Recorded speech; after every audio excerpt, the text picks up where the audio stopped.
Gracias, doctor Juan Pablo. Buenos días para todos.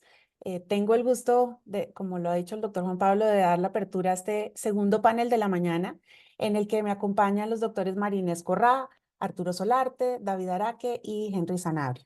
En primer lugar, y en nombre de todo el panel, agradecemos al Comité Colombiano de Arbitraje y en especial al doctor Juan Pablo Cárdenas por la organización de este importante evento.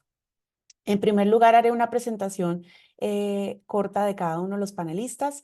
La doctora María Inés Corrá es socia y codirectora de las áreas de arbitraje internacional, Derecho Administrativo y Regulación Económica de BOMCHIL, Argentina, con más de 20 años de práctica en arbitraje internacional comercial y de inversión, actuando tanto como cónsul como árbitro internacional. La doctora Corrá es presidente de la Asociación Latinoamericana de Arbitraje, ALARP, presidente de la Comisión de Arbitraje de la CCI Argentina, officer del Comité de Arbitraje de la IVA, entre otros roles, y profesora regular e invitada de arbitraje en diversas universidades y cursos de posgrado de su país e internacionales.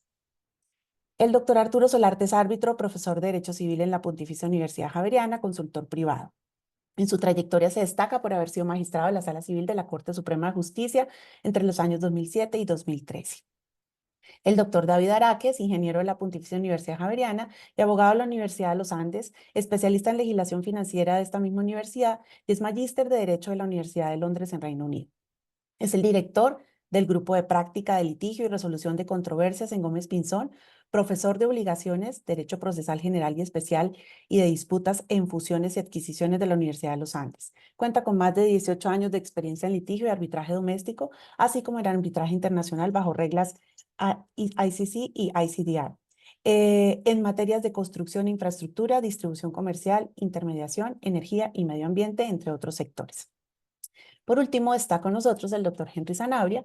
Él es abogado especialista en Derecho Procesal Civil y magíster en Responsabilidad Civil de la Universidad Externado de Colombia, profesor de Derecho Procesal Civil General de la misma universidad, miembro del Instituto Colombiano de Derecho Procesal, del Comité Colombiano de Arbitraje, formó parte de la comisión redactora del proyecto del Código General del Proceso, abogado litigante, árbitro y secretario en tribunales de arbitraje del Centro de Arbitraje y Conciliación de la Cámara de Comercio de Bogotá, de Cali, de Medellín, de Cartagena y de Bucaramanga. Bien, como lo anunciaba el doctor Cárdenas, el tema que nos ocupará en este panel es el pacto arbitral, su extensión y los terceros en arbitraje nacional e internacional. De manera preliminar, podemos mencionar que algunos prefieren denominar este tema de la extensión del pacto como vinculación de los no signatarios a los efectos del pacto arbitral, el cual además se trata de un asunto que tiene doble enfoque. Uno esencialmente contractual y otro, como verán para el caso del arbitraje nacional, un enfoque procesal. Por otro lado, cabe señalar que no todas las teorías de la extensión de la cláusula arbitral son admitidas en todos los ordenamientos y por tanto no siempre se aplican de manera uniforme. Es por esto que vamos a empezar por un tema internacional, es la extensión del pacto arbitral y el requisito del acuerdo por escrito. Como es sabido, la Ley 1563 de 2012 sigue la Convención de Nueva York y esta hace referencia a que el acuerdo arbitral debe constar por escrito. Entonces, doctora Marinés, primero que todo, buenos días. Quiero preguntarle si usted considera que ese requisito del acuerdo por escrito de la Convención de Nueva York es un límite a las doctrinas que extienden el pacto arbitral a los no signatarios. Adelante, doctora Marinés. Muchas gracias, Laura, y por supuesto gracias a los organizadores del Congreso, a Juan Pablo, que siempre me recuerda y entonces me invita. Es un enorme placer estar con ustedes y con todo el panel. Antes de dar mi opinión, en realidad me parece que aún es más interesante conversar qué evolución eventualmente esto tuvo y alguna jurisprudencia reciente que echa alguna luz. Comenzamos hablando de este requisito, ¿no? Del requisito del acuerdo por escrito.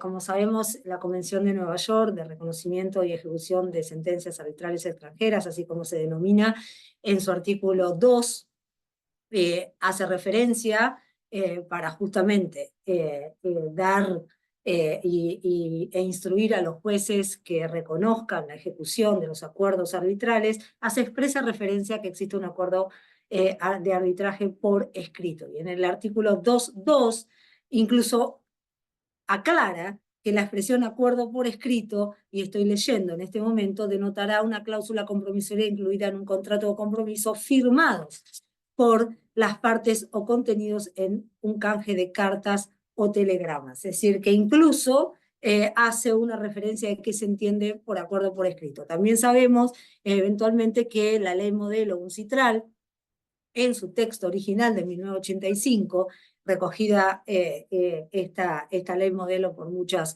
otras legislaciones, en América Latina incluido, en el artículo 7 hacía referencia expresamente también a que el acuerdo es un acuerdo por escrito. Luego, en la revisión del 2006, fruto de una evolución, tiene dos opciones. El artículo 7, opción 1, que mantiene el acuerdo por escrito, ampliando qué es lo que se entiende por escrito, cuándo queda cumplido, y la opción 2, que elimina este requisito, ¿sí? La opción 2, que elimina el requisito por escrito, es la que ha tenido menos acogencia, digamos, en las legislaciones nacionales, que mayormente mantienen el requisito del acuerdo por escrito, aquellos que tienen una ley de arbitraje recogida de la ley modelo.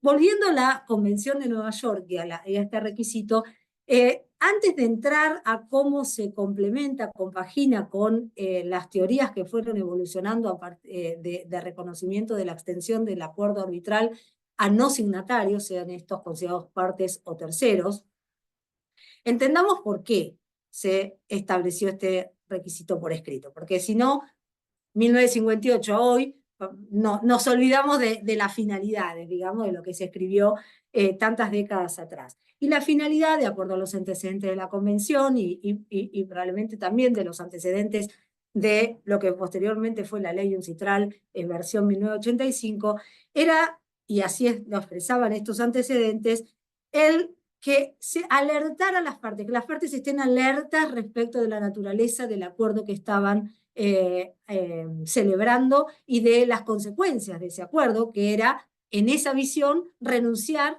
a la jurisdicción judicial, ¿sí? Y también una finalidad más práctica, que es no verse con el inconveniente de probar, ¿sí? De hacer fácil la prueba de la existencia del acuerdo, porque un inconveniente o objeciones respecto o algún engorro respecto de la prueba de la existencia también podía hacer de algún modo fracasar la voluntad de esta expresada en un acuerdo de arbitraje. Eso fue lo que justificó en aquel momento, pero es inevitable aceptar que desde 1958, incluso luego en 1985 para la ley modelo UNCITRAL, no solo todo lo que hace al acuerdo de arbitraje evolucionó, sino principalmente las formas en que los negocios y transacciones, principalmente las internacionales, que son las que quedan más afectadas o impactadas por estos instrumentos, han variado, han sido más dinámicas, ¿sí?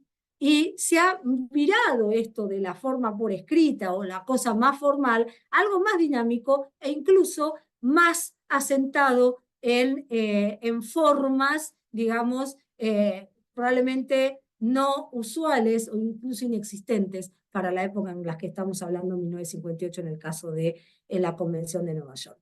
Por lo tanto, hay un entendimiento que en los propios, digamos, espacios de discusión de la Convención y los grupos de trabajo de UNCITRAL han tenido que reconocer que es de qué modo queda descajado las formas del acuerdo de arbitraje respecto de las formas de los acuerdos transaccionales y de o básicamente los acuerdos comerciales, donde mayormente queda comprendido este acuerdo, que es en la forma de una cláusula arbitral. Esto no significa que desconozcamos que pueda haber un acuerdo separado, pero es lo más infrecuente. Lo más frecuente es que haya un acuerdo principal, una transacción de sustancia, una compraventa internacional, de suministro, etcétera, cualquier tipo de estas transacciones que incluya un artículo, una cláusula de resolución de disputas que incluya el arbitraje, ¿sí? Esto no va en contra de entender lo que ya está establecido, los acuerdos, la separabilidad, etcétera, pero sí entender cómo se gestiona y cómo se celebran estos acuerdos, ¿sí?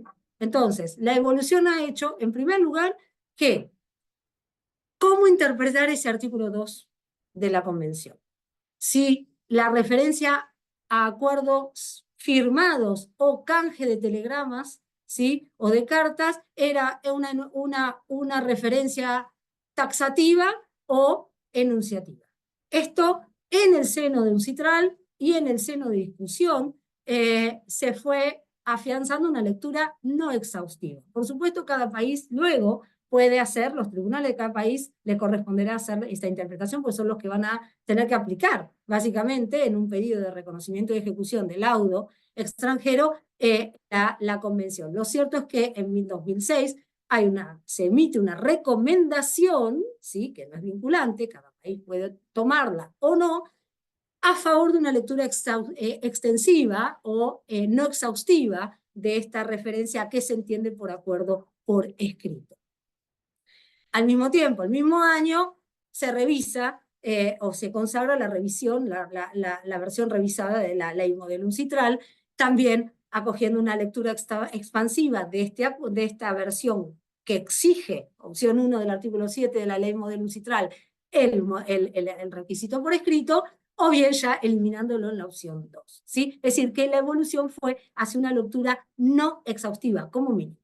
Ahora, hay otras preguntas que se fueron haciendo en el tiempo, el beneficio del tiempo es ese, que las preguntas se fueron haciendo y teniendo algunas respuestas, que es la de este requisito, o los requisitos de la convención, ¿son un techo? ¿Sí? Y eso significa que las legislaciones nacionales no pueden estar exigiendo más que lo que la convención exige en este punto.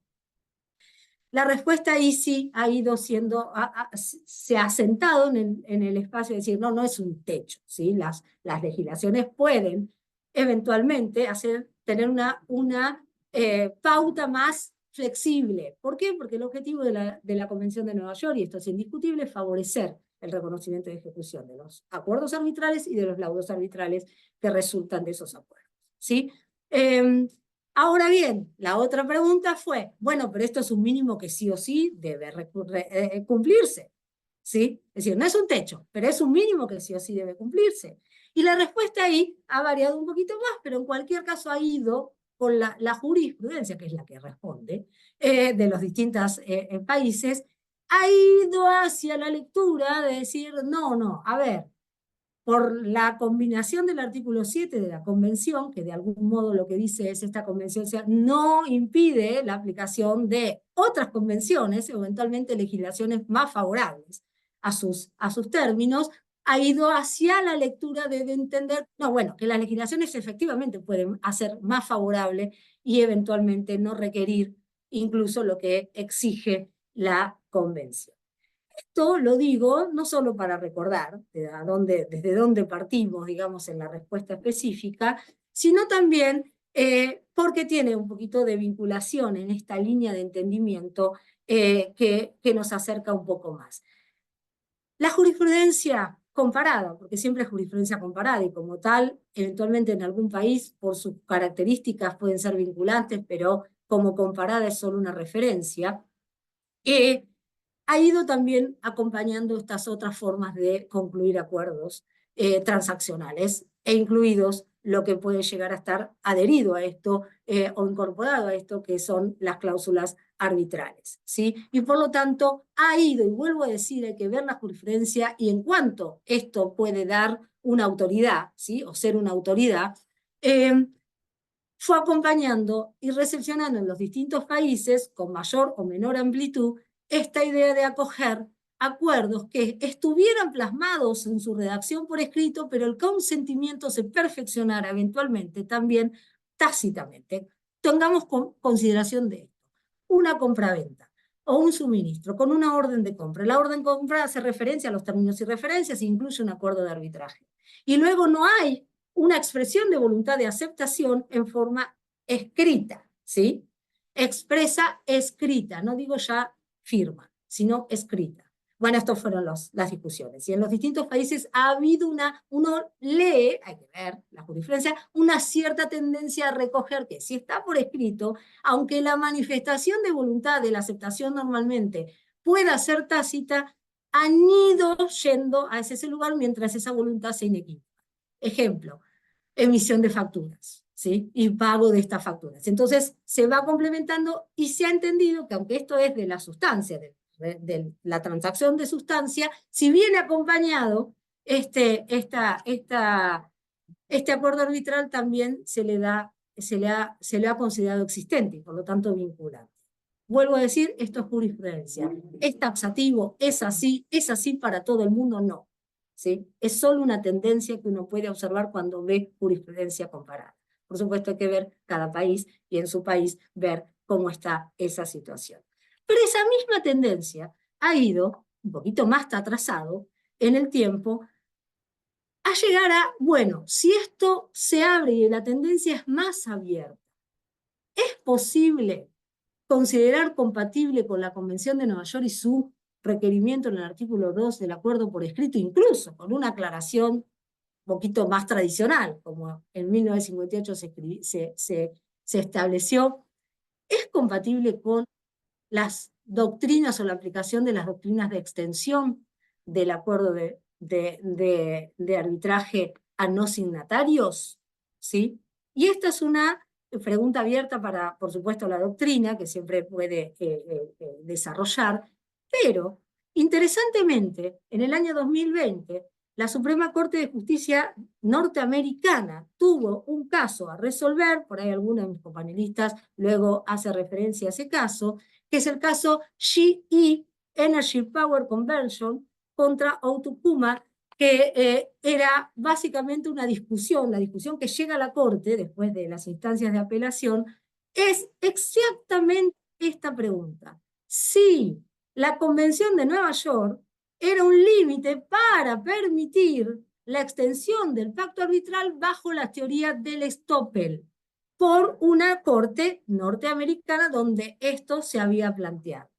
Y la corte norteamericana, y el caso relativamente reciente, estoy hablando del 1 de junio del 2020, ¿sí?, definió que la Convención de Nueva York no se expedía al respecto, no tenía una disposición que limitara esto, ¿sí? Ni que lo admitiera expresamente, pero que tampoco lo limitaba, ¿sí? Y por lo tanto, no excluía la posibilidad de que si fuera procedente la extensión bajo una teoría doméstica o una doctrina doméstica, esto pudiera, pudiera admitirse y eventualmente ejecutarse o hacer el enforcement del acuerdo de arbitraje bajo una teoría doméstica. Básicamente, la conclusión de la Corte fue la Convención de Nueva York no es un límite, ¿sí?, para aplicar el enforcement del artículo que garantiza el artículo 2 de la Convención de Nueva York para los acuerdos arbitrales, si hay una doctrina doméstica que se aplique y que permita esta extensión. En el caso se había invocado la del estoppel. La Corte no analiza si en el caso se aplica el estoppel, sino que lo devuelve a los tribunales ordinarios para que resuelvan si procedió o no la extensión bajo la doctrina del estoppel, ¿sí? El caso es bastante significativo porque hace una evolución, hace una recolección de la evolución de la jurisprudencia, incluso de las pocas legislaciones que recogen la extensión del acuerdo de arbitraje en forma expresa, como es la peruana, muchos de nosotros sabemos, o prácticamente seguramente todos, que es más bien excepcional. Y también dice que de los antecedentes de la Convención de Nueva York no puede extraerse, y esto es importante, pues es un paso adelante respecto de otras lecturas, digamos, y otras doctrinas, no puede extraerse un límite tampoco, ¿sí? Que no se puede extraer que la voluntad haya sido poner un límite ahí. Con lo cual, tenemos sí una jurisprudencia comparada, eso no significa mucho más que eso, una jurisprudencia comparada que atendió el caso específicamente. Claro, como es la Suprema Corte norteamericana, tampoco es cualquier jurisprudencia comparada. En general lo consideramos, no porque sea vinculante ni mucho menos, pero eventualmente el tema está planteado, se pone sobre la mesa. Y importante, por lo menos para mí, y con esto concluyo esta intervención, esta primera intervención, y es que la jueza Sotomayor, en su voto separado, pero concurrente, destacó que esto era posible, pero que en todos los casos era necesario probar el consentimiento. Es decir, rescató la necesidad de que haya una prueba de consentimiento, ¿sí? Al arbitraje, como un pilar esencial para validar el enforcement de un acuerdo de arbitraje, aun cuando su perfeccionamiento pudiera no ser, digamos, el más tradicional pensado, probablemente, y probablemente más usado en aquel momento, que era el por escrito y con firmas eh, eh, para el acuerdo de arbitraje. Con lo cual, hoy tenemos un avance que incluye cierta jurisprudencia comparada, es interesante ver cuál otra, pero me parece que importante para compartir. Gracias. Gracias, doctora Marínez. Quisiéramos contar con mucho más tiempo para seguir escuchando esta importante intervención. Sin embargo, sí vamos a aprovechar unos minutos adicionales, quizás en unos 5 minutos adicionales, con una inquietud y es acerca de los reglamentos. ¿Qué impacto tienen, si es que los tienen, los reglamentos de arbitraje al momento de decidir sobre la extensión del pacto arbitral, doctora Marínez? Acá no voy a extenderme mucho. Acá más bien lo voy a dejar para debate si esto se da. Me parece, en ocasiones puede haber alguien que interprete que las normas que también los reglamentos de arbitraje empezaron a incorporar en los últimos, digamos, 5, 6, 10 años, que es la participación de partes adicionales, y tienen una cierta redacción que exige, en general exigen un acuerdo de arbitraje, pero esas redacciones, la pregunta entiendo es, ¿en qué medida una redacción respecto de esta joinder, digamos, que es la participación o el unir a partes adicionales en los reglamentos, pudiera ser un camino o una puerta para favorecer la extensión o una decisión a favor de la extensión del pacto arbitral? Y me voy a quedar con una sola reflexión y no voy a hacer mucho más, así escuchamos al resto de los panelistas, que seguramente más interesante que lo que estoy diciendo yo, que es, en principio, mi lectura es que los reglamentos de arbitraje no tienen por intención crear ex novo acuerdos de arbitraje, ¿sí? O consentimientos arbitral. Por supuesto, se pueden dar al presentarse voluntariamente o al convocar, y entonces ahí hay expresiones de voluntad. Pero no es que surjan de los reglamentos ni estos tengan esa voluntad. Por lo tanto, me parece que no es por allí, solo por pactar un reglamento de arbitraje, que vamos a crear la voluntad de arbitrar, sino eventualmente de acuerdo a las conductas que han tenido aquellas partes a las que quisiéramos o se estén con intención de hacer participar. Ahí quedo con esto. Verán que soy de la idea que el consentimiento es importante. Gracias, doctora María Inés. No, usó muchísimo menos de su tiempo. Muchas gracias y por supuesto queremos seguirla escuchando. La dinámica del panel será primero hacer una ronda por todos, como bien lo ha dicho la doctora Marinés, pero por supuesto después podemos volver a intervenir cada uno de los panelistas para opinar a propósito del tema de los demás. Entonces, doctora Marinés, esperamos volver a escucharla más adelante. Muchas gracias. Sigamos conversando ahora sobre otro tema y es la extensión del pacto a sociedades vinculadas, matrices y grupos empresariales. Con la complejidad de los negocios actuales, cada vez es más frecuente encontrarnos con situaciones en las cuales, por ejemplo, en sociedades que hacen parte de un mismo grupo empresarial, unas son signatarias del pacto y otras no lo son.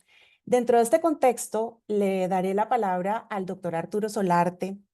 Doctor Arturo, buenos días y le pregunto, ¿cuál ha sido el tratamiento en el arbitraje comercial internacional de esta situación y qué criterios hay para admitir dicha extensión? Bueno, Laura, muchas gracias. Un saludo especial a todos los asistentes a este Congreso Internacional del Comité Colombiano de Arbitraje. Mi agradecimiento al doctor Juan Pablo Cárdenas, al comité, y muy complacido de compartir este panel con personas que admiro y respeto mucho. Tenemos, respecto del tema que plantea Laura, pues una ventaja y una desventaja. La ventaja es que el asunto fue igualmente tratado en el panel de la mañana por el doctor Felipe Cuberos, y eso podría, digamos, de alguna manera tener allanado el camino. pero pues nos quita algo de los temas que ya habíamos previsto tratar. Sin embargo, vamos a procurar hacer una aproximación desde una óptica distinta o agregando algunos temas que puedan ser de interés para todo el público. Como, como se mencionaba incluso en el panel de la mañana, el tema de la extensión del pacto arbitral a sociedades pertenecientes a un mismo grupo empresarial es un asunto, digamos, muy debatido, muy debatido. Veremos un poco más adelante que su origen pues está en algunas decisiones arbitrales que se dieron en Francia y pronunciamientos de tribunales y de la Corte de Casación francesa. Sin embargo, existen otras sedes, otros foros en donde la tendencia es negativa, digamos, a no encontrar allí un fundamento para realizar la extensión del pacto a no signatarios, particularmente el derecho inglés o el derecho suizo o el derecho alemán siempre se citan como foros, digamos, en los cuales esta teoría no tendría acogida. El supuesto básico de hecho que se analiza en estos casos es, pues, la celebración de un contrato que contiene un pacto arbitral en donde interviene una o más compañías. Algunas de esas compañías tienen unas relaciones de vinculación societaria con otra u otras, normalmente relaciones de subordinación o control, o ellas conforman igualmente un grupo empresarial en la medida en que además de la subordinación, pues existe entre ellas unidad de propósito y dirección, y es propósito de la otra parte extender la aplicación extender el pacto arbitral, pues no quedándose solamente en la sociedad que fue signataria del pacto, sino en aquellas otras vinculadas societariamente o pertenecientes al mismo grupo a las cuales queda, digamos, atraer al foro arbitral.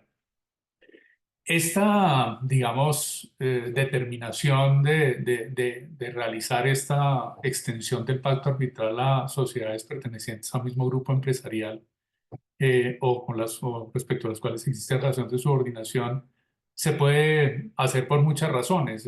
Fundamentalmente pueden ser, digamos, una estrategia procesal en la medida en que la información puede estar en una sociedad que no es realmente la que firmó el contrato y el pacto, o, por ejemplo, por un tema de patrimonio. Entonces, la vinculación, por ejemplo, de una sociedad matriz a una controversia en donde se discuten un contrato que firmó la sociedad filial puede darle al demandante pues una mayor tranquilidad respecto de la efectividad del laudo en la medida en que pues la sociedad matriz se presume, digamos, más fuerte patrimonialmente, más solvente y daría unas perspectivas mejores desde el punto de vista de la ejecución del laudo.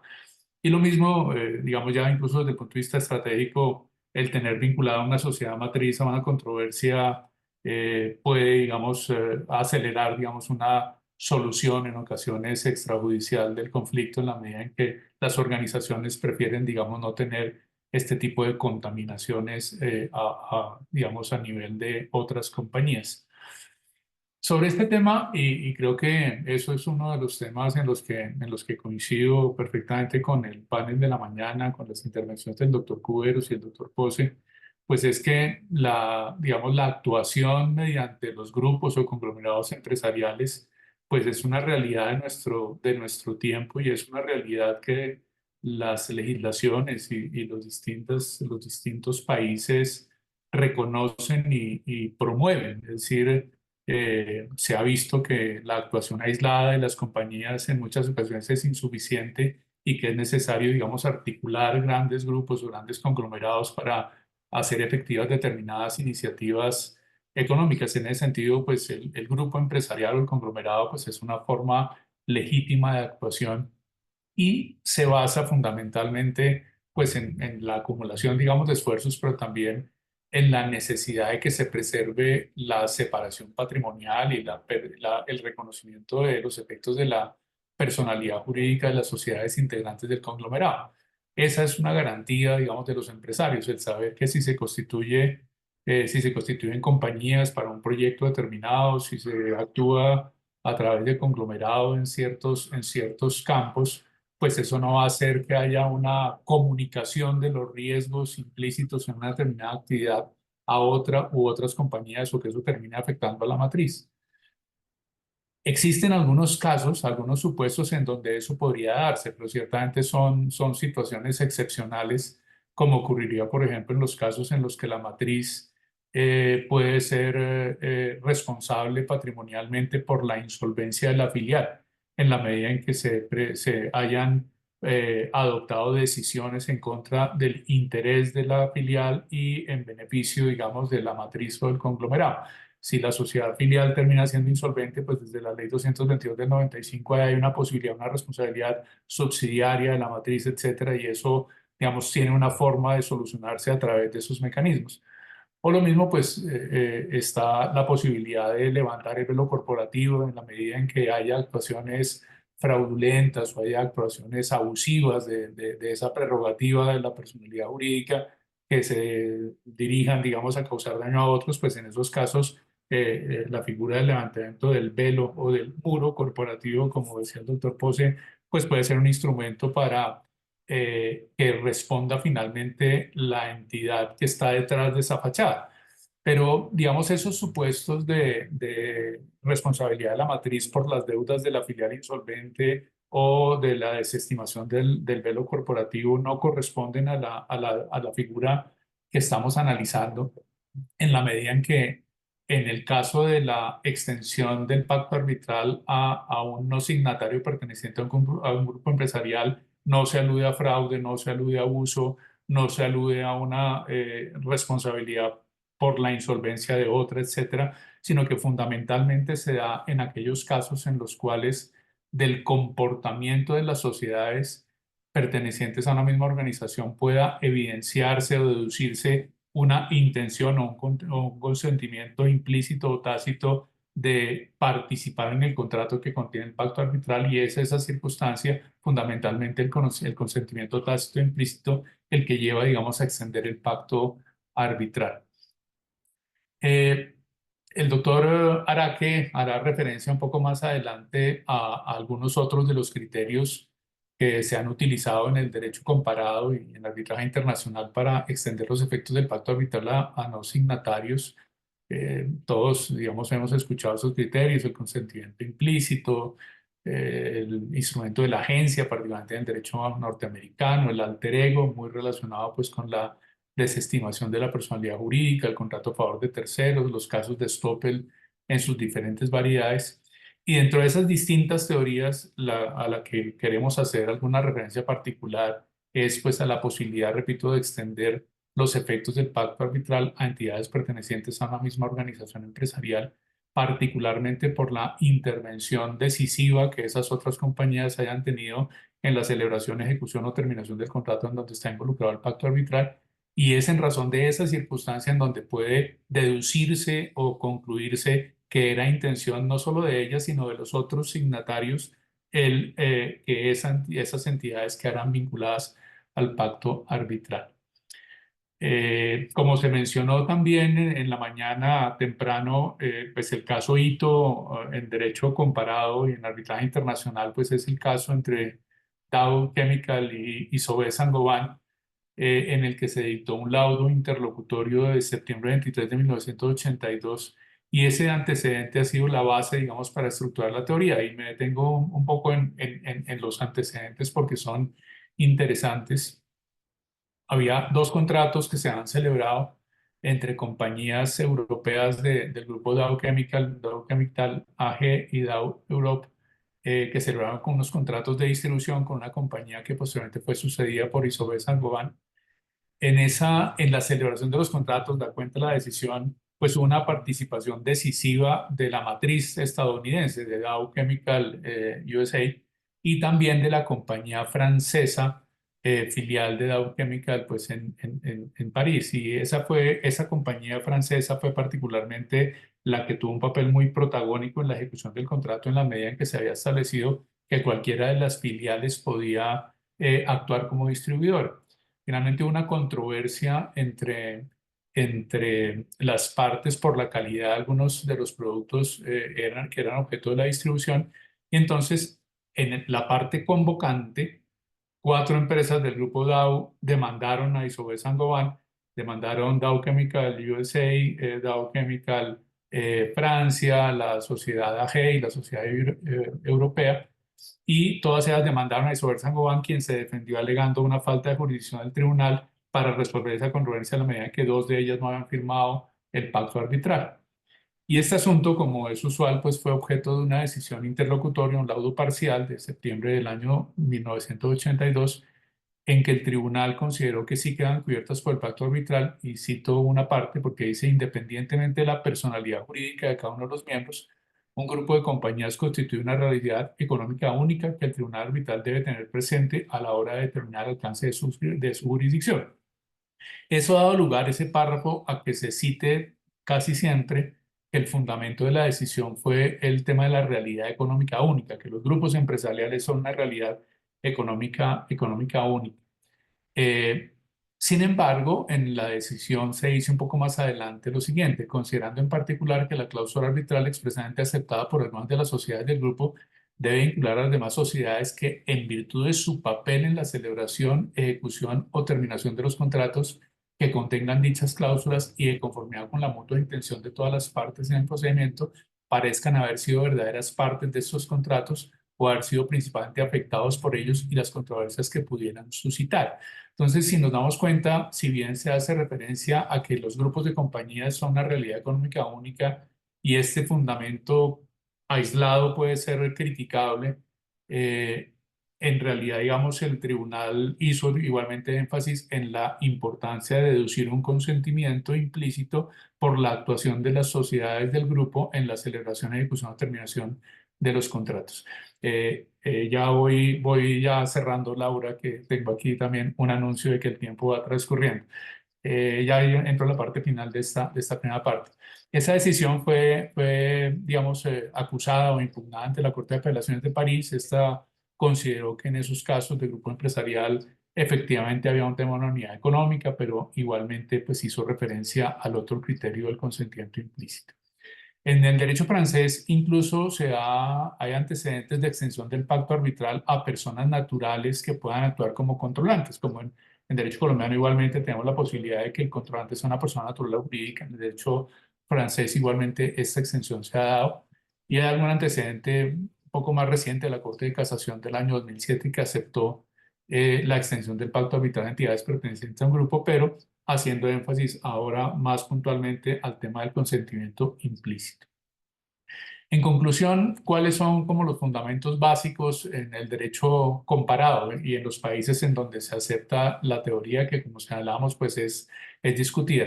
Que efectivamente se acredite la existencia de un grupo de empresas, y segundo, que las empresas a las cuales quiera hacerse efectiva el pacto arbitral hayan intervenido de una manera decisiva en el negocio que contiene el pacto arbitral.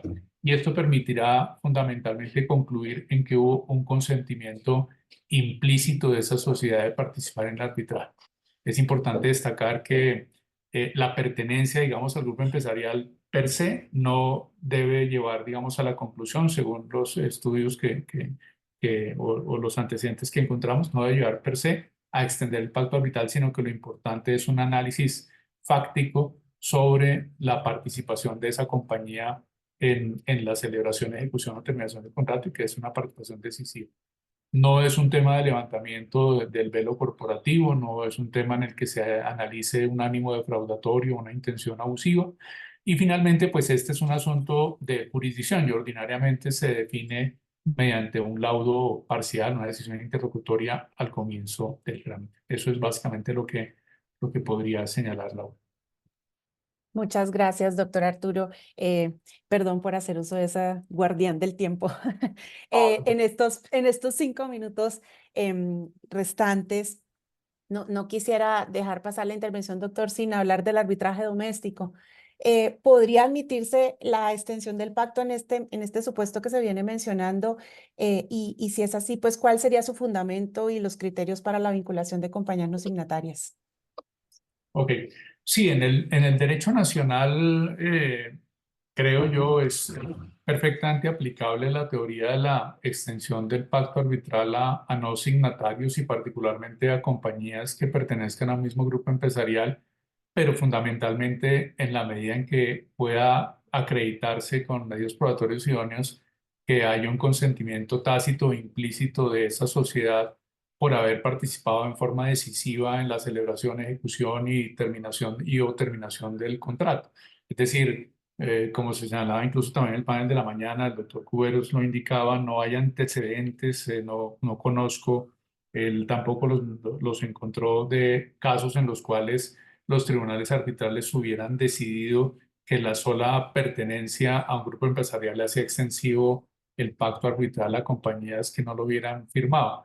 Investigando igualmente la jurisprudencia arbitral, digámoslo así, en la superintendencia de sociedades, tampoco hay allí antecedentes en sentido afirmativo, y por el contrario habría algunas decisiones en sentido negativo, como la que citó el doctor Cuberos de Almagrán contra Clover el 17 de agosto, de un laudo de 17 de agosto del año 2007. Ahora, él citó igualmente un antecedente de Terpel del año 2010, donde hubo una fusión y finalmente la sociedad absorbente es la que hace efectivo el pacto, pero yo diría ahí, más que un tema de un análisis de grupo empresarial, en ese caso, pues lo que hay es una asociación jurídica y aplicaríamos pues la teoría de la cesión, que es otra de las teorías que permiten extender el pacto arbitral a no signatarios.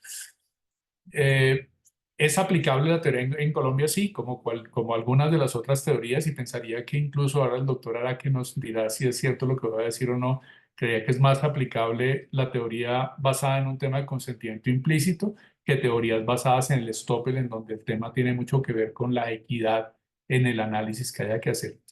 Dos ideas finales y voy cerrando la hora. El primero es que en Colombia, digamos, la determinación de si una compañía pertenece a un grupo empresarial tiene, digamos, una, entre comillas, relativa facilidad en la medida en que el derecho colombiano, desde la ley 222 del 95, pues los supuestos de control o subordinación están bastante claros en la ley, artículos 260 y 261 del Código de Comercio. Igualmente, los grupos empresariales, cuando además de la subordinación hay unidad de propósito y dirección, deben ser objeto de registro en el registro mercantil. Entonces, saber qué entidades pertenecen al grupo empresarial, pues puede ser algo de relativamente fácil prueba. El otro elemento, que es el más complejo, es poder concluir que por la actuación de alguna de esas sociedades vinculadas al grupo, de allí pueda deducirse su consentimiento implícito de hacer parte del pacto arbitral, no solo de ellas, sino también de las restantes. No debería extenderse, digamos, el pacto arbitral a una matriz por el hecho de ser matriz, si ella no tuvo ninguna participación. Por ejemplo, si la participación activa de una sociedad no signataria es de una hermana, digámoslo así, pero no de la matriz, no por el hecho de que sea matriz se le puede extender, únicamente se le podrá extender a la otra compañía filial que participó activamente en el proceso contractual. Y cierro con una reflexión, y es la dificultad que se presenta siempre de cuándo debe decidirse este tema, porque pues en el juicio de admisibilidad de la demanda le corresponde al tribunal determinar si hay pacto arbitral, y la ausencia de pacto arbitral es una causal de rechazo de la demanda. Entonces, ordinariamente, la sociedad que se pretenda vincular al pacto por pertenecer al grupo empresarial, pues impugnará el auto admisorio de la demanda, y ahí ya a los árbitros les tocará, digamos, enfrentar el tema de si siguen adelante y patean la pelota, digamos, un poquito hacia el futuro y dicen, no, esto lo va a decir en la primera de trámite al decir la competencia, pero también como es un tema que requiere pruebas, faltará, digamos, adelantar en la etapa probatoria para decidirlo de pronto en el laudo. Ahora, decidir ya al final en el laudo que una sociedad no debía estar ahí, pues también implica unos costos y unos desgastes importantes. Entonces, sí, lo ideal sería poder decidirlo en una etapa temprana del proceso, pero para eso, pues debe tenerse los elementos de prueba que permitan llegar a una conclusión sobre el particular. Mil gracias, doctor Solarte. Como le decía la doctora Marinés, al final de todas las rondas podremos de pronto volver a intervenir sobre el punto.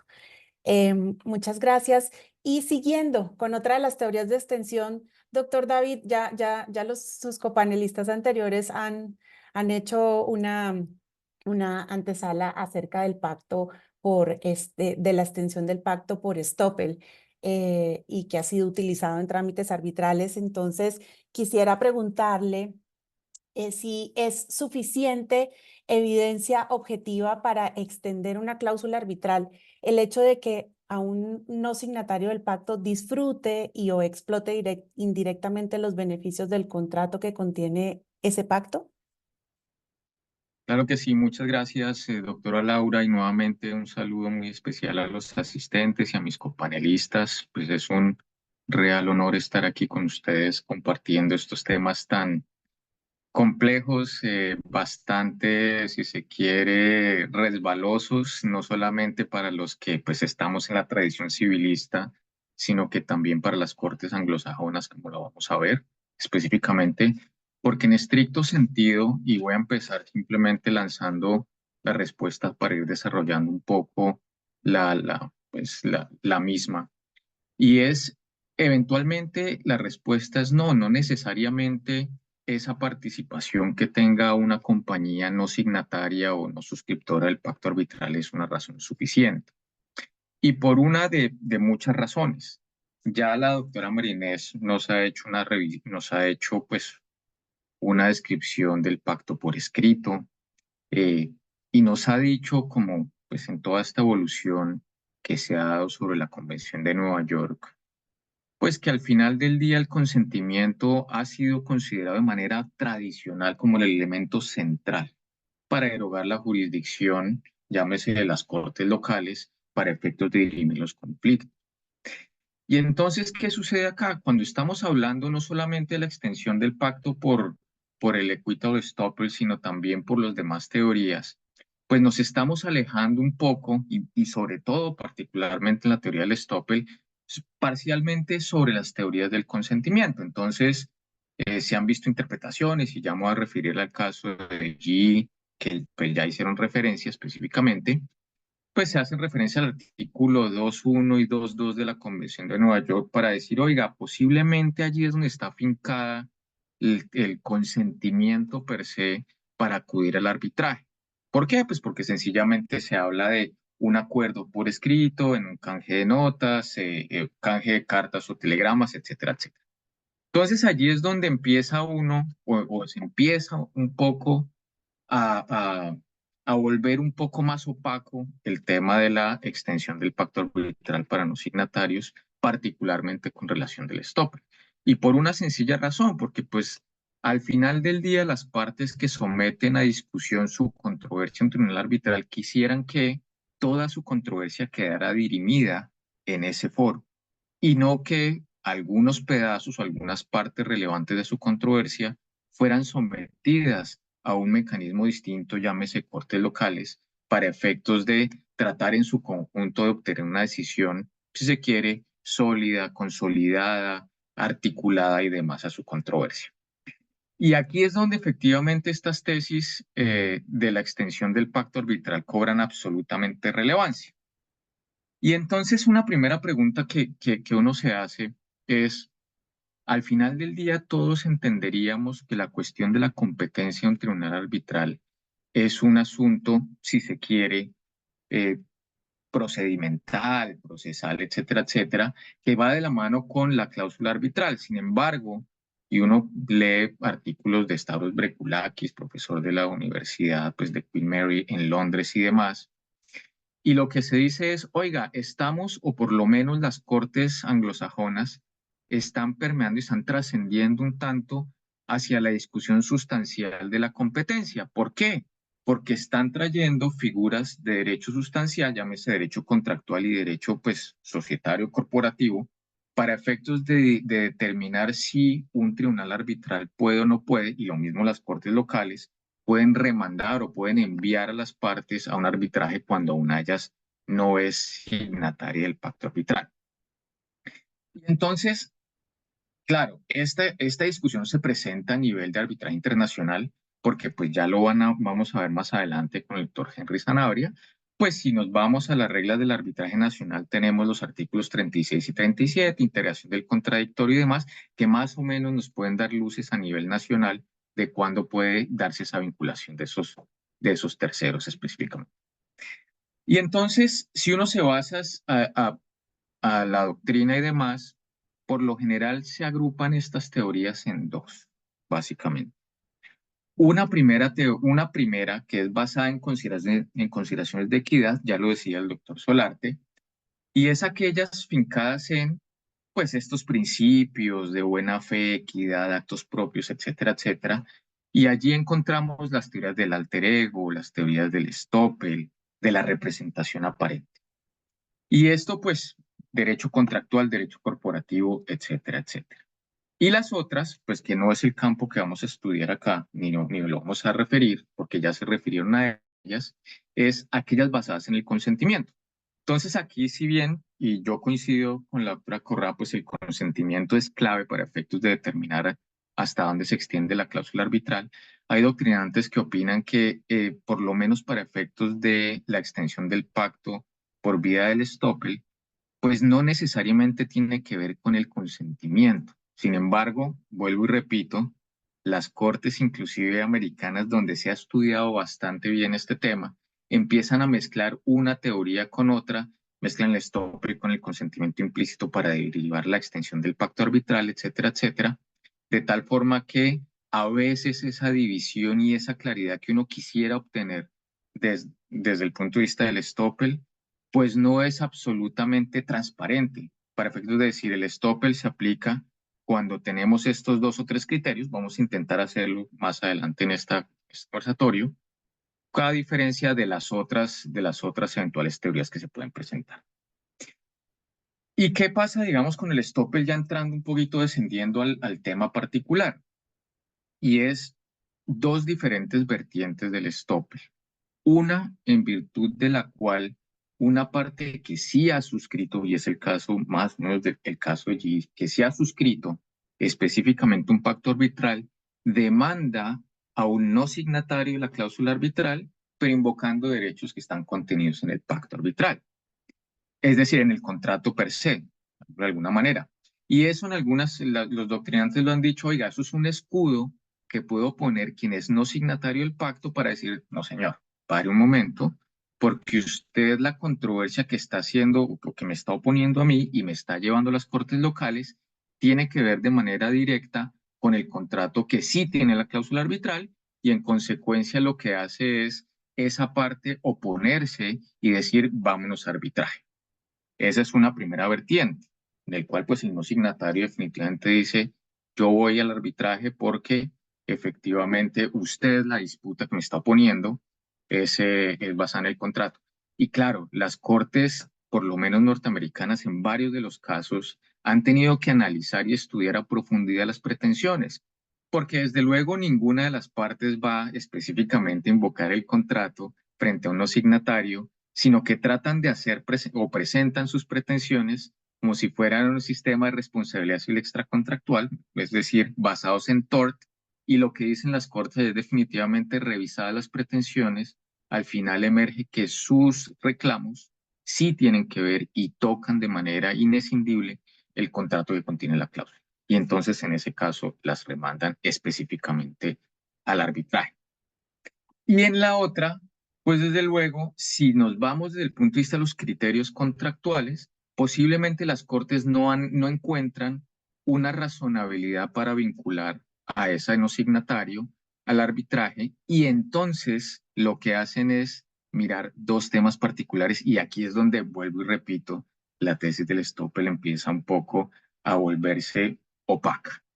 Y es, 1, si existe algún tipo de relacionamiento o relación entre ese no signatario y las partes del contrato, pues uno se le viene en la cabeza pues ya la discusión que nos explicó el doctor Solarte.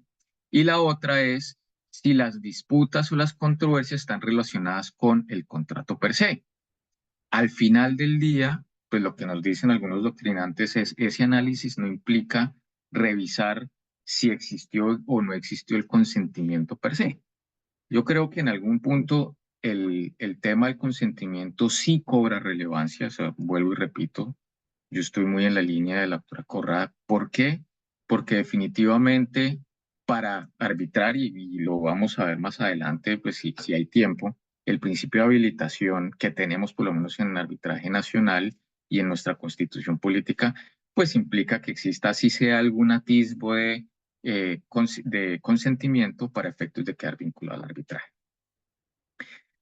Y entonces voy a detenerme en el caso G Energy Power y en el de Outcome, precisamente. ¿Qué pasaba acá? Era específicamente un contrato entre ThyssenKrupp con una sociedad llamada FL Industries. Es decir, no tiene nada que ver ni con GE ni con la otra sociedad que estaba en el caso particular. ¿Qué pasaba en este tipo de situación? Era una construcción de unos molinos para una planta de laminación en frío. Y entonces FL Industries subcontrató con GE. Es decir, aquí empezamos a ver que GE estaba por allá abajo en la cadena.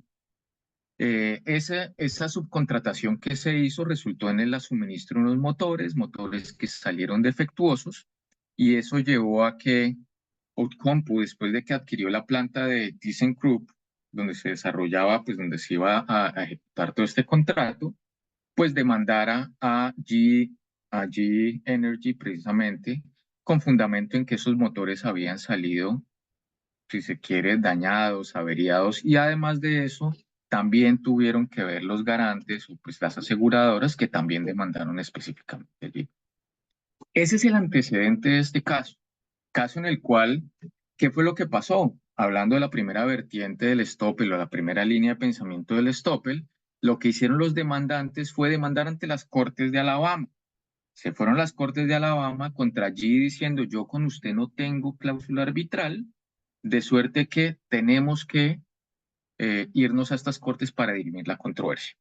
GE, ¿qué fue lo que hizo? Dijo: no, señor, yo aquí, por virtud del estoppel, tengo que irme a arbitraje con usted, lanzando pues sus argumentos particulares. Lo interesante del caso es que en primera instancia, si se quiere, cuando se analizó precisamente la figura del estoppel, la Corte dijo: oiga, es que yo estoy viendo aquí en el contrato particular que dice que el contrato y las obligaciones allí señaladas se extienden a los subcontratistas. Entonces, de una manera muy rápida, la Corte dijo: mire, aquí no cabe duda que GE sí es parte del contrato, así no lo haya suscrito, porque existía una cláusula que decía que los subcontratos quedan vinculados por el contrato. Punto.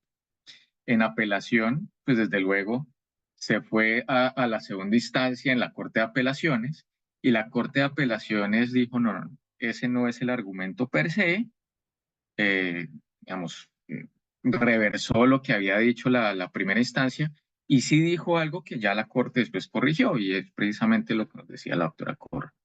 Decía: señores, la Convención de Nueva York, estoy hablando de la Corte de Apelaciones, requiere que el acuerdo de arbitraje esté por escrito.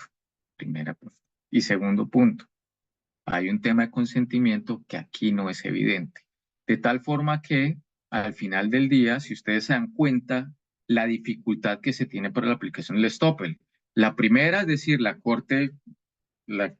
primera corte, el primer juez, lo que dijo fue: sí hay lugar, porque encontró una cláusula y le echó mano al contrato para derivar de allí el consentimiento, si se quiere, implícito de GE.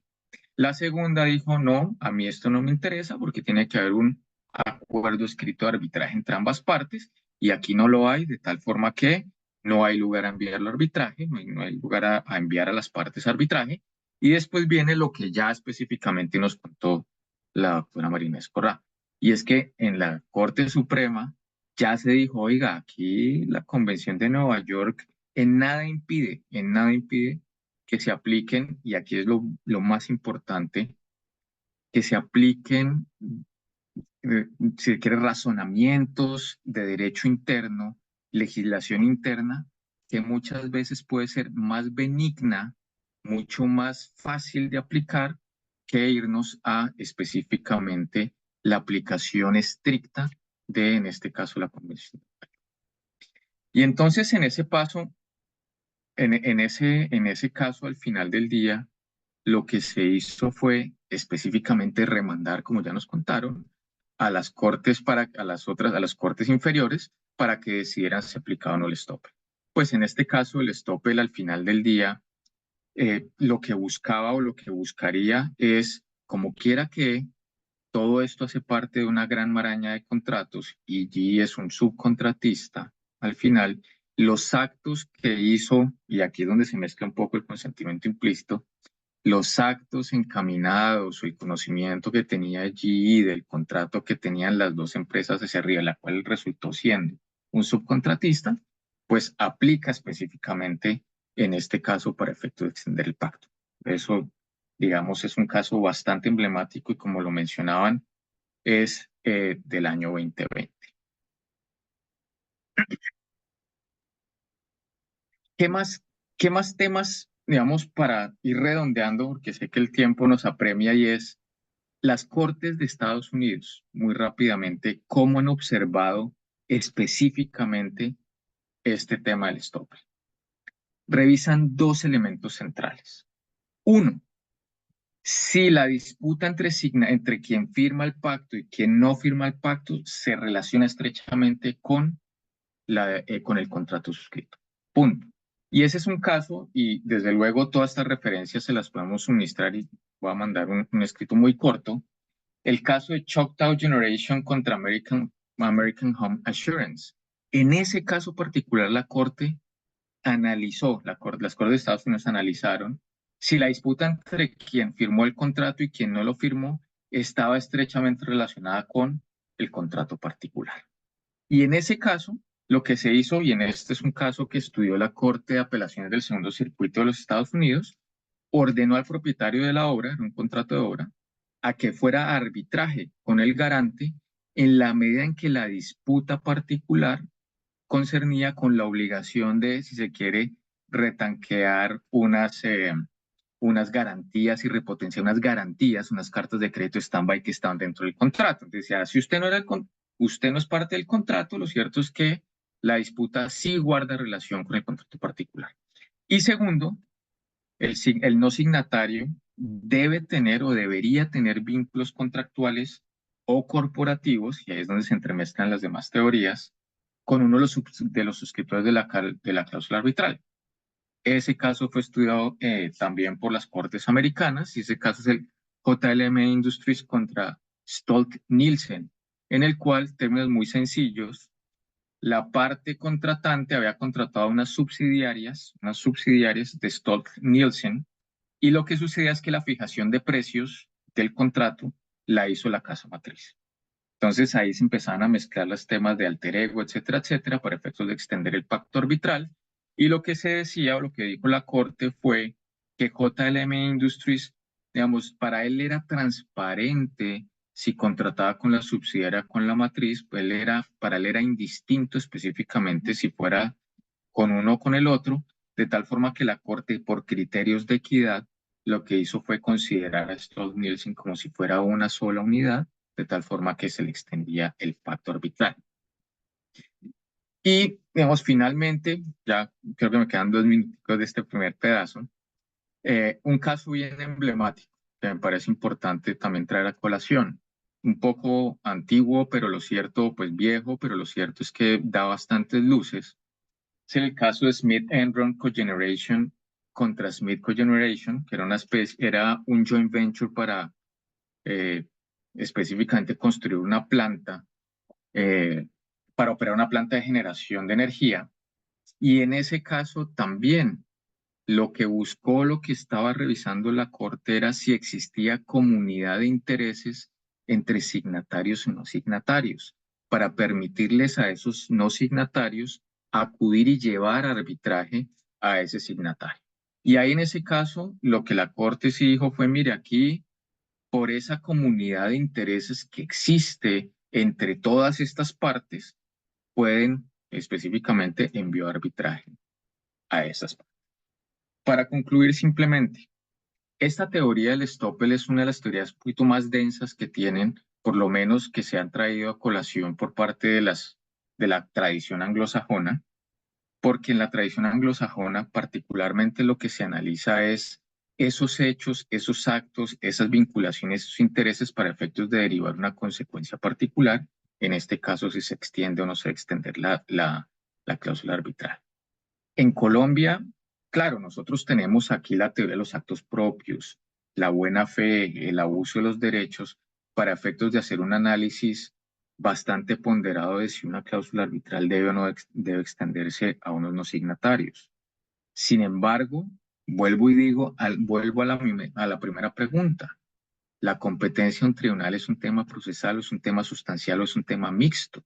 1. Y 2, el principio de habilitación, que trae la Constitución Política sí permite específicamente que sin miramiento al consentimiento, como algunos doctrinantes lo han considerado, sin miramiento a ese consentimiento se pueden extender los efectos de la cláusula arbitral. Con esto termino este pedazo, doctora Laura, y muchas gracias. Gracias a usted, doctor Araque. Y en igualdad de marras, unos 5 minutos adicionales, por favor, para una segunda inquietud. Y es cómo se relaciona y a su vez se diferencia la teoría del equitable estoppel de las teorías del consentimiento, del grupo de compañías y del agency. eh, Claro, eso en es estos 5 precisamente, retadores minutos. claro, no, y en algunas ocasiones, inclusive, como les mencionaba, eh, hay momentos en los que las cortes, inclusive de americanas, desde luego, empiezan a interrelacionar ambas o las varias teorías específicas que hay en materia de eh, extender el pacto arbitral. Y es que, por ejemplo, en este caso que les mencionaba de Smith-Enron Cogeneration, lo que hizo la Corte fue aplicar la teoría de la cesión del contrato, pues que la cesión es lo más sencillo por lo menos no tiene mayor discusión en que si se cede el contrato que tiene la cláusula arbitral, pues de la cláusula arbitral también que se entiende cedida, pero también la mezcló con la del estoppel de esa manera para obligar al no signatario a acudir a arbitraje con compañías que ya no eran parte del acuerdo de arbitraje. Eso es por un lado. Por el otro lado también, y es un punto de relacionamiento de estas teorías, se habla implícitamente del consentimiento que podría llegar a tener una de las partes. Por ejemplo, a partir de la teoría del estoppel, se ha vinculado a una parte que ha participado de alguna manera en la etapa del intercontractual, es decir, en la etapa de negociación del contrato. Caso en el cual allí podemos ver es que existe un consentimiento implícito, específicamente a eventualmente arbitrar las disputas o a ser vinculado a las disputas posteriores que surjan con la suscripción del contrato.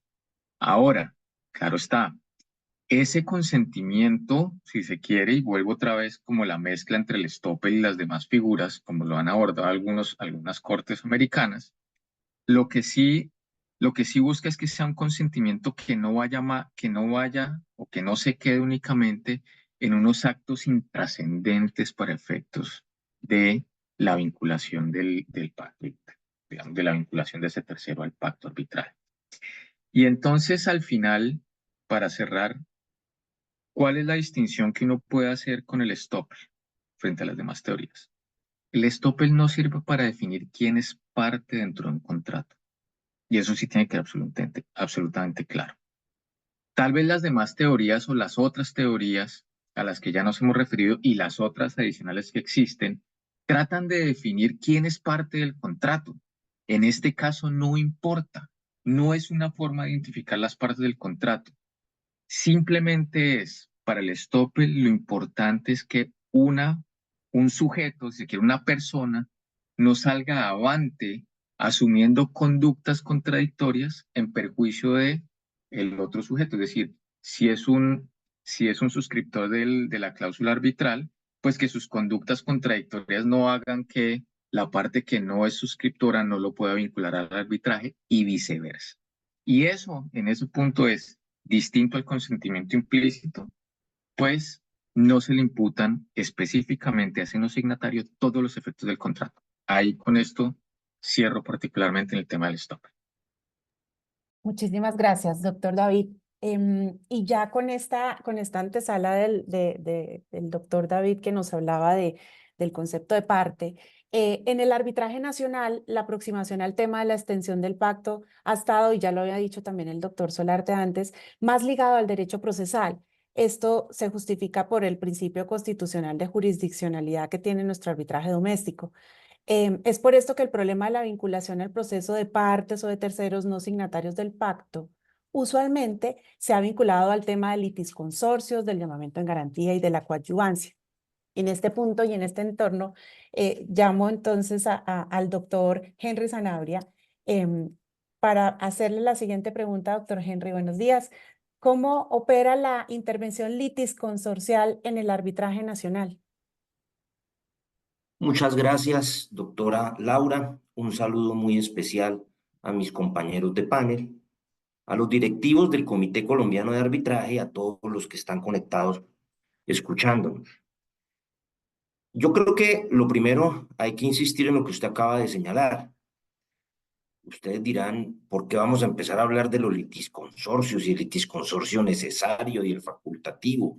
Eso a mí me suena a mucho derecho procesal, eso a mí me suena a Código General del Proceso, eso me suena a los procesos ante la jurisdicción ordinaria en su especialidad civil o ante la jurisdicción de lo contencioso administrativo. Eso en principio puede ser extraño al arbitraje y seguramente puede sonar extraño. Pero recordemos, como lo hizo nuestra moderadora, que en Colombia pues los árbitros administran justicia y ese es un tema que está previsto en el artículo 116 de la Constitución Política, que está previsto en la Ley Estatutaria de la Administración de Justicia y que está previsto en la Ley 1563 de 2012 y demás normas que la complementan o adicionan, además de abundante jurisprudencia de nuestros altos tribunales. Por esa razón, cuando nosotros hablamos de litisconsorcio necesario, pues sí, no solamente nos estamos refiriendo a un tema de derecho procesal, sino a un tema también muy propio del arbitraje interno colombiano y no debe sernos indiferente. ¿Y a qué viene todo esto? A que, pues, cuando alguien no ha suscrito el pacto arbitral o no se evidencia una vinculación clara al pacto arbitral, como bien lo recordaba el doctor Solarte, pues hay que acudir a las figuras procesales, a ver si por la vía de las figuras procesales logramos que esta persona quede vinculada al pacto arbitral. Y entonces, pues como todos lo sabemos, de acuerdo con nuestra legislación arbitral, pues quien ha asegurado el cumplimiento de un contrato, quien ha afianzado el cumplimiento de un contrato, pues no solamente se obliga a responder por su cumplimiento, a afianzar su cumplimiento, sino que también de una vez queda vinculado a todo ese clausulado del contrato, incluyendo también el pacto arbitral. Y entonces ya sabemos que si se trata de una persona que ha garantizado el cumplimiento de un contrato, pues esa persona podrá ser llamada en garantía porque queda vinculada a los efectos de ese pacto arbitral y ahí no tendríamos ningún problema. Ese es el mejor de los escenarios. Claro, a ellas se han presentado algunas discusiones. ¿Qué pasa si yo no lo llamo en garantía, sino que lo demando directamente? Entonces, ¿qué pasa si yo demando directamente, por ejemplo, a una compañía de seguros que ha expedido la póliza de garantía de cumplimiento? La estoy demandando directamente, no la estoy llamando en garantía. Pues creemos que ya los tribunales arbitrales, por lo menos en varias decisiones, han dicho, pues es que no importa si la llama en garantía o la demanda directamente, porque al fin y al cabo, el llamamiento en garantía no es otra cosa que una reclamación vertida en una demanda. Pero bueno, el problema es qué pasa si no tenemos a esa persona que ha garantizado, afianzado el cumplimiento de ese contrato, sino que pues está de alguna manera vinculada al contrato, tiene algún tipo de vinculación, tuvo algún tipo de participación, tuvo alguna forma o de alguna manera lo que se resuelva en ese contrato puede tener algún efecto directo o indirecto en los intereses de esa persona, pero no aparece ni suscribiendo el contrato y por ende no está vinculada al pacto arbitral. Entonces, pues aquí hay que acudir y en la práctica, pues los litigantes acuden, pues digamos que es litisconsorte. Y si decimos que es litisconsorte, pues va en el mismo camino. Litisconsorte, ser litisconsorte no es nada diferente a ser compañero de viaje en derecho procesal, ¿cierto? A ir montados en el mismo bus. Entonces, si decimos que es litisconsorte, entonces ahí podemos decir que se le hacen extensivos los efectos del pacto arbitral. Y ahí es entonces donde el derecho procesal dice, a ver, un momento, es que no todos los litisconsortes son de la misma categoría.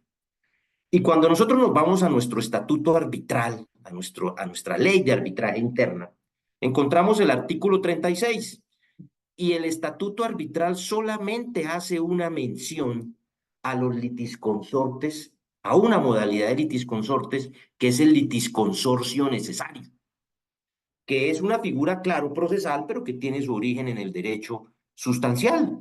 Y es cuando estamos en presencia de una relación sustancial única, indivisible, infraccionable, cuyos titulares son varios. Entonces, pues yo no puedo fraccionar esa decisión sin vincular a todos. Yo no puedo tomar una decisión sobre esa relación de derecho sustancial sin que todos estén presentes.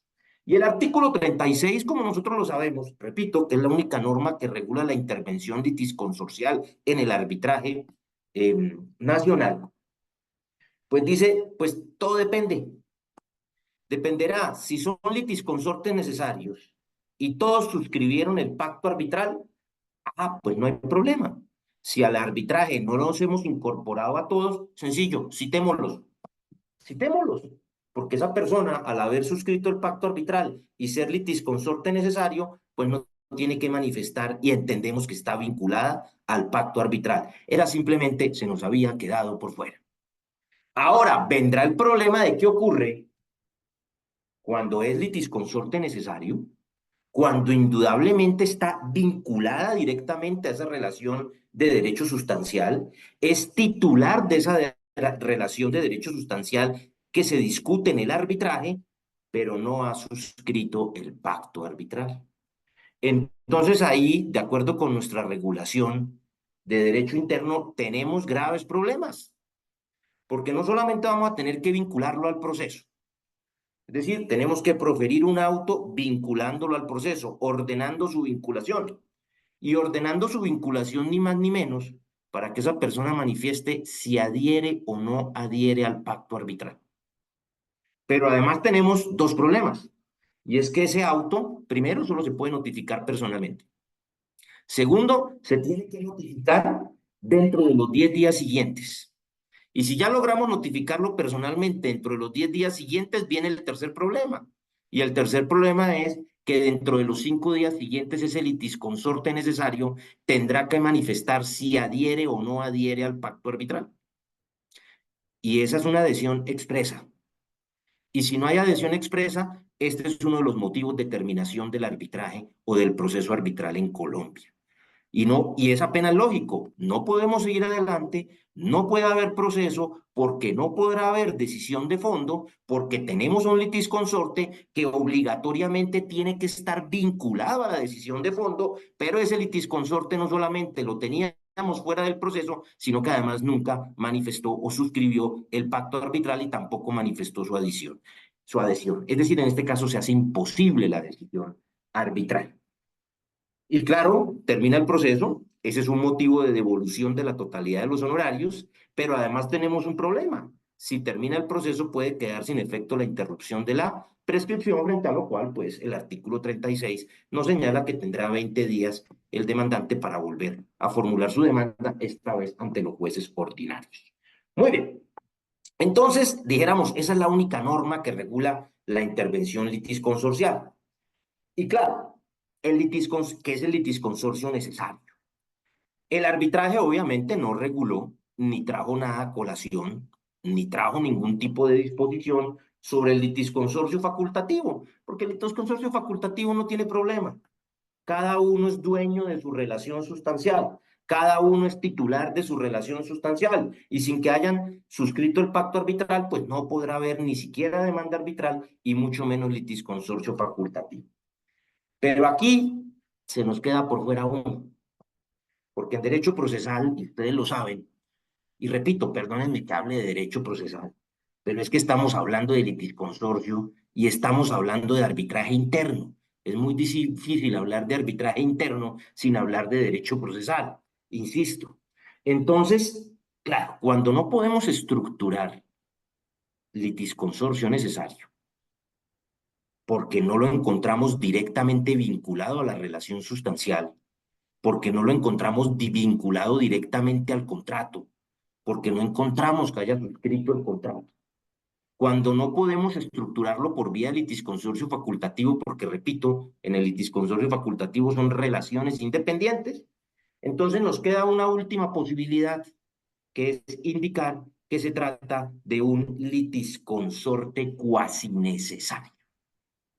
Y entonces, uno cuando dice litisconsorte cuasi necesario, dice, pues mire, yo no logré estructurarlo por la vía del litisconsorcio cuasi necesario, por la vía del litisconsorcio necesario, entonces digamos, es cuasi necesario.